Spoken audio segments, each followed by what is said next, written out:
So hi guys, today we're going to solve this problem, that is the subarray with given XOR. And in Striver sheet, I think it's a day 4 fifth problem. So this problem is basically from interview bit, and it's also available on Coding Studio, I think Coding Ninja's platform. Yeah, and it's a medium problem and a very famous problem because according to interview bit, if it has 500 likes, then yeah, it's a good problem. And it's in Striver sheet, so it will be a good problem. Why not? So let's see. So we are given an integer array A and an integer B. So let's say we are given this array that is 4, 2, 2, 6, 4, and the B is going to be 6. So this is the A, that is the integer array, and this is the B, and that the integer B. Now we need to find the total number of subarrays having bitwise XOR of all elements equal to B. So first of all, we need to understand what is this bitwise XOR. So if I say that 4 XOR 2 is going to be, well, it is going to give me value as 6, but how?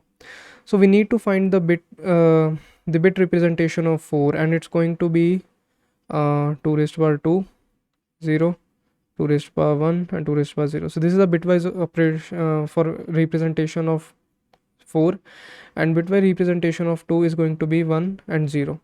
And if I have to XOR them, then I will say that 1 0 0 and 1 0, and this is the XOR sign. And XOR says that if they are same, then their result will be an off bit, but if they are different, then the result will be a set bit. And in this case as well, let's say this is a XOR and this is 0 and this is a set bit, so, and these are different bits, so the result will be a set bit. Now this is a if in the so this binary representation is an inclination of 6 in the decimal form, so which is why we have this as 6. So if I take this example, so now I think we are clear with what is XOR operation, bitwise XOR. And now we need to find all the subarrays in this integer array. We need to find the number of subarrays, not the actual subarrays. We need not to return them. We only need to find the number of subarrays. That if their elements are XORed up together, then they will give us this given integer, that is B. Right, so let's see if this is the subarray, that is 4 comma 2, then yeah, it's a valid subarray. Why? Because 4 XOR 2 is going to give me 6. And now let's see, we have this subarray, let's say 2 and 6, this subarray. So if we talk about them, then 2 XOR 2 XOR 6, let's solve it by this. So 2 XOR 2 is going to be 0. Now this is going to be 0 XOR 6, and 0 XOR 6 is going to be 6, because if anything is XORed with 0, then it's going to be that number only, and that is 6. So this also gives me the 6. Now we have 2 subarrays, and by so on we can count how many subarrays could be there.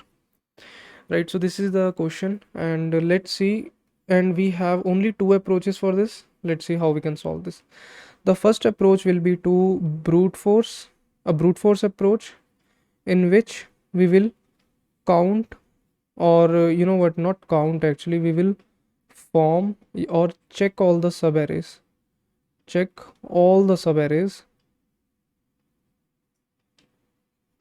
and see if any and how many subarrays, and we will check how many subarrays will give us the XOR as B, and B was 6 from the example. So let's see, if we have, let's say 4 2 2 6 4, and then I am going to, like, if I'm starting at this point, let's say I is here, then I'm going to check this subarray, then I'm going to check this subarray, then I'm going to check this subarray, at last I'm going to check this subarray. If I is at this place, right, if now I is at second place, then I'm going to check this subarray, then I'm going to check this subarray, and at last this subarray. And now if now I is at this place, then I will check this subarray, and then I will check this subarray. Now I is at this place, then I will check this subarray, and now I is at last place, then I will check this subarray only. So I think now you can understand that for each element we have to travel almost on average n elements, right? On average we could be traveling or checking for each element we have to check all on average n elements, which is why this is a brute force approach, because there are subarrays which we need not to count. Because in the optimized approach, you will see that we don't need to count all the subarrays for this question. And if we want to talk about the time complexity of this one, then time complexity will be order of n square, because for each element we are checking every possible n elements or an average n elements.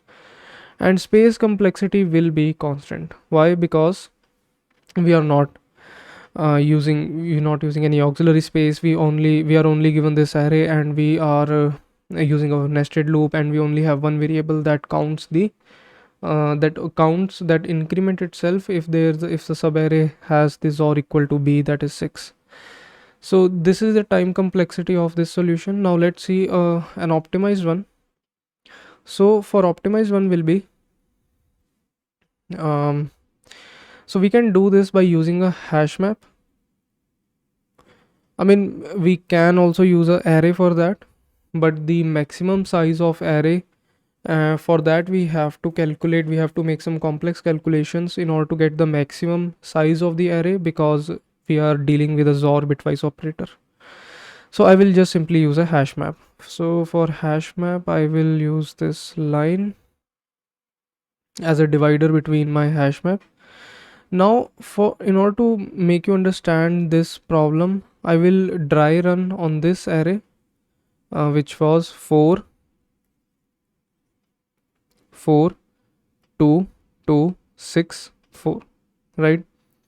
And I will mark their indexes as well, 0 1 2 3 and 4. So let's see. Now there are going to be some variables. So one variable will be current XOR, which is initialized with 0. Then we have previous XOR, which is going to be, very interestingly, it's going to be b XOR current XOR. And I will tell you why it's like this, and I will tell you, I'm just coming there.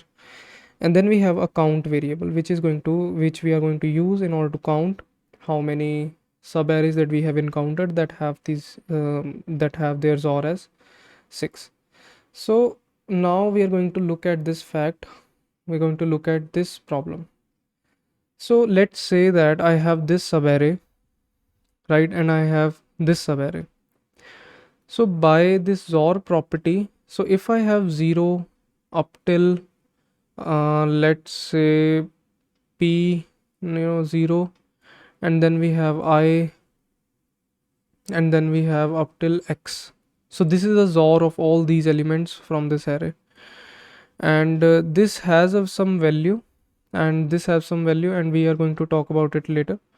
And then we have this XOR value of 0 to all the way till I, right? So if I have to XOR both of them, what will be their value? There will be very simple. So how it's going to be is that we have these elements, that is 0 to I, and then we have x for this first XOR, and then we have 0 to I only.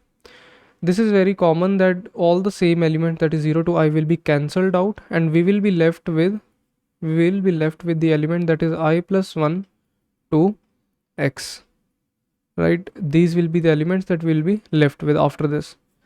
So I will say that this is equal to XOR of I plus 1 up till x, right? And what is I plus 1 till x? So if this is let's say this is 0, this is I, this point is I, and this is x. So if I want to find this XOR of I to x, then I need to find the XOR of, like if I want to find a XOR of I plus 1 to x, that is let's say I plus 1 to x, then I need to have the XOR of 0 to I, then I need to have a XOR of 0 to I, and I also need to have a XOR of this whole, that is 0 to x. If I have these values, then I will be able to find, which means that if I have XOR from 0 to I, and if I will XOR them up again together, that is 0 to x, then it's going to be, then the answer is going to be XOR of I plus 1 to x, right? Now if I can modify it a little bit more to my convenience, so let's see. If I will say that XOR them together, and and you know what, by this sequence I mean that this sequence should be b, the integer b, right? Because then only I will say that I have these many subarrays that give me the XOR as this subarray, and I will say them. And you know, if I have to, because this value will be given to me, because this is the current prefix that I'm like, if I'm traversing on new element or every ith element, and I will be storing the current XOR, right? I need to calculate this one. How can I do so? I will say that multiply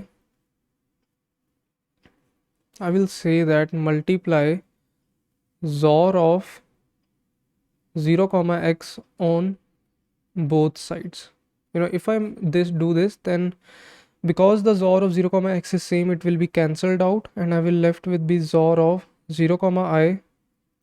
You know, this is like some previous XOR, because as of now, when we are at x, we are at this point, that is x, and this is some previous XOR that we have stored in some of the data structure, and for this problem we are using the data structure as hash map.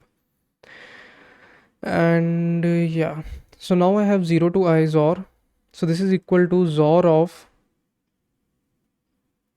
I plus 1 to x, you know, the given integer that is b, and I'm assuming that this is the integer b, with XOR of the XOR that I have multiplied, that is 0, XOR of 0 to x. This is the equation that I have used, and this is going to be my previous XOR. You know, this is the XOR which I have encountered earlier in my subarray, in my the XOR that I have encountered earlier in some subarray while traversing the array. And this XOR is the current, so this XOR is the current one, and this is the previous one. So by this equation I can say that if previous XOR is equal to b XOR x, right? And now I only need to check if I have any previous XOR that I have encountered earlier, because if I have any previous XOR that I have encountered already, then count will be incremented, because now I will say that the number of previous XOR that I have of this type will be incremented in count, right? And for that we are using a hash map. So now if this is also confusing, then don't worry, we are going to dry run this test, and I hope things will be more clear in that regard. So now we are going to have our pointer I, and yeah, we're going to have our pointer I, and now I is at 0. So the count value was initially 0, and current XOR was also 0. Now current XOR is XORed with the new element. Now the current XOR is XORed with the new element, that is 4. So 0 XOR 4 is going to be 4, right? And b is 6 given according to the test case. So b is 6. Now if I say 6 XOR the current XOR, that is 4, 6 XOR 4 is going to be 2. Do I have any previous subarray which gives me the XOR as 2? No, I don't, because the hash map is empty.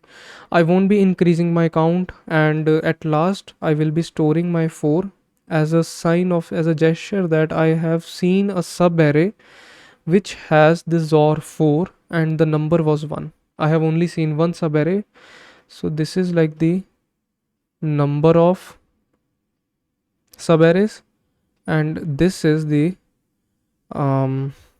XOR of subarray, right? So these are the two values that I'm storing in the hash map. This is the key will be the XOR of the subarray, and the value will be the how many number of subarrays are there that have this XOR, that is a key. And then I will increment my pointer to this one, and now I will say that the current XOR is 4, right? But it has to be XORed with the new element, that is the current element, that is 2. So 4 XOR 2 is going to be 6. 4 XOR 2 is going to be 6. Then I will say that if it is 6 and we need the XOR as 6, then the count has to be incremented. Why? Because this subarray will be counted, right? This subarray is that subarray which we are looking for, that gives us the XOR as 6. So that's one point. And then we will also check if previous XOR will be, so previous XOR will be 6 XOR 6, which is 0. Do I have any 0 encountered earlier? No, I don't have any subarray that is 0. So I will just simply increment my pointer again, and now I'm at this place, and I will say that this is the subarray that I found. So now the new element is 2. Now 6 XOR 2 is going to be 4. Previous XOR, so 6 XOR 4 is going to be 2. Now the previous XOR is 2. And by the way, this, when I was at this place 2, I will be storing that 2 is now 1. I have seen this subarray, sorry, I have seen the current XOR, right? So I have seen this because this is the 6, and because this subarray gives me the XOR as 6, and I will say that I have seen a subarray which gives me the XOR as 6, and it was 1 in number. And now we have this value as 2. We don't have it here. And yeah, and we don't have it here, and it's not equal to 6, so the count will not be changed. And 4 is now incremented to 2. Why? Because I will say that I have seen 2 subarrays. So the one subarray was this one, which gives me the 4. There are 2 subarrays in this array till the ith part that gives me 4, right? I think the one was this one, and the one is this one, right? So now count is not incremented, and now our ith pointer is incremented, and now ith pointer is pointing here. Now I will say that the current has to be XORed, and 4 XOR 2, 4 XOR 6. 4 was the initial one and 6 is the new one, and it is going to be 2, right? So it's going to be 2, and the current element is 2, so 6 XOR 2 is going to be 4. And do I have 4? Yes, we do have 4, and that is 2 in number. So this basically means that do I have any previous XOR, how many subarrays do I have that have this previous XOR, that have this XOR as 4? Then I will say that I have 2 subarrays that have this XOR, that is 4. So I will increment this value to 3 now, because 2 will be there. And this is a way of saying that, if we, this is one subarray, that is 4, and this one is another subarray. And if I say that I want to see how many subarrays are there, that will give me the value as 6. Then, and why it is 2? Because this subarray will give me the value as 6, as well as another one will be when we are not, this one. This subarray will also give me the value as 6. So which is why we have these 2 subarrays, because if you will look closely, then this subarray will give me the value, then this subarray will give me the value as, which I have told you earlier, because this is I plus 1 to x value. This subarray will give me the value as 4, and if I will remove it from the total length, if I remove it from the total length, then we will have this subarray, which is the required, this one. So and then again this subarray, and this can be done with the help of this one. So I plus 1 to ith element, and that is going to be 6. Now our count is incremented to this one, and we also have to increment the current subarray which we have found, and that is going to be 1. Now I will increment my pointer to the last element, and that is 4. So 2 XOR 4 is going to be 6, and that's like a good thing, because we need, this is a way of saying that the whole subarray is this whole array, array till the ith part, this subarray till 0 to I is going to give me the XOR as 6. So now count was 3 and it will be incremented with 1 because of this subarray, and it is now 4. And then I will check previous XOR. What is the previous XOR? So 6 XOR 6 is going to be 0. Do I have 0? No, I don't have 0, so it won't be incremented. And because of this, we have our value as 4. So I hope this approach is also clear, because it has some maths involved in it. If you can understand this part, then I can say that you will be able to understand it. But if not, then you can try dry running this again and it will be good. I think it will be good, because for me, this question is like 70 or 80% clear only when I dry run this question on the test cases. Then it was clear, very, very, very clear. Now let's move to the time complexity part, analysis. So time complexity will obviously be order of n. Why? Because we are just traversing on the elements, right? Because we are using this I pointer and we are traversing on the element. And if we want to use the space complexity will be order of n as well, because we are using a hash map. That is why it's going to be linear as well. Now let's see the code. So this is the